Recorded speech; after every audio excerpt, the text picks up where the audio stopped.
Bhubaneswar డెప్ట్ match అయితే England తో జరిగినప్పుడు తను ఒకే ఓవర్ లో 6 వికెట్లు తీసుకున్నాడు. అసలు ఏం జరిగిందో నేను చెప్తాను, లాస్ట్ వరకు వినండి. భువనేశ్వర్ వేసిన మొదటి ఓవర్ లో మూడో బంతికి అయితే భువీకి వికెట్ దొరుకుతుండే, కానీ జడేజా అయితే క్యాచ్ ని డ్రాప్ చేస్తాడు. నిజంగా ఆ విషయంలో అయితే మన భువీ అయితే చాలా బాధపడ్డాడు. భువీ మొదటి ఓవర్ ముగిసిన తర్వాత మాహి అయితే మళ్ళీ 10th ఓవర్ ఇస్తాడు. అందులో మొదటి బాల్ అయితే భువనేశ్వర్ అద్భుతమైన స్వింగ్ తో అయితే ఎల్లస్టర్ ని అవుట్ చేసి పెవిలియన్ కి అయితే పంపించాడు. భువీ వేసిన రెండో బాల్ కూడా అద్భుతమైన స్వింగ్ తో అయితే బ్యాట్స్మెన్ బ్యాట్ కి బాల్ ఎడ్జ్ తాకి మాహి చేతిలో కీపర్ క్యాచ్ గా మారుతుంది. మూడో బాల్ అయితే భువీ వేస్తే ల్యాండ్ బెల్ కి ఆ బాల్ ఎలా వచ్చిందో కూడా అర్థం కాలేదు.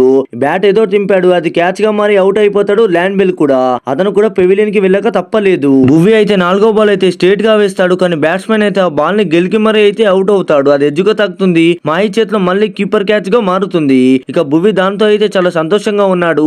ఇక ఐదవ బాల్ అయితే బ్యాట్స్మెన్ కి అయితే ఇంకా మంచి బౌలింగ్ వేస్తాడు. దానితో అయితే బ్యాట్స్మెన్ అయితే క్లియర్ గా క్లీన్ బౌల్ అయితే అవుతాడు.